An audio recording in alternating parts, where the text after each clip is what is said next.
ఋతుపవనాలు వచ్చేసి అప్పుడే వానలు ముంచెత్తి తొలకరి స్వాగతం పలుకుతున్న వేళ మరోపక్క ఒక విచిత్ర దృశ్యం కేరళ పొలాలలో కేక పుట్టిస్తోంది.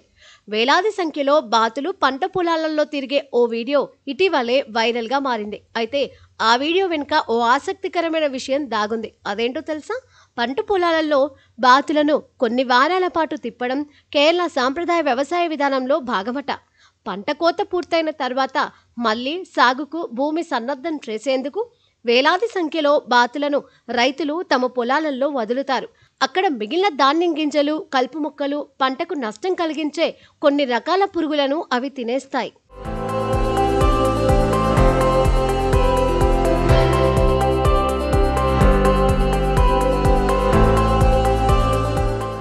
ఆ రకంగా రైతులకు పురుగు మందుల అవసరం తప్పుతుంది, పర్యావరణానికి మేలు జరుగుతుంది. అంతేకాదు, బాతుల విసర్జితాల్లో నైట్రోజన్, ఫాస్ఫరస్, పొటాషియం లాంటి పోషకాలు ఉండడంతో అవి సహజ ఎరువుగాను పనిచేస్తాయి. అందుకే అలప్పుజ తదితర ప్రాంతాల్లో ఏటా పంటకాలం ప్రారంభంలో బాతులకు విపరీతమైన డిమాండ్ ఏర్పడుతూ ఉంటుంది. ఒక ప్రాంతం నుంచి మరో ప్రాంతానికి అద్దె లెక్కన రైతులు వీటిని తీసుకెళ్తూ ఉండడం గమనార్హం.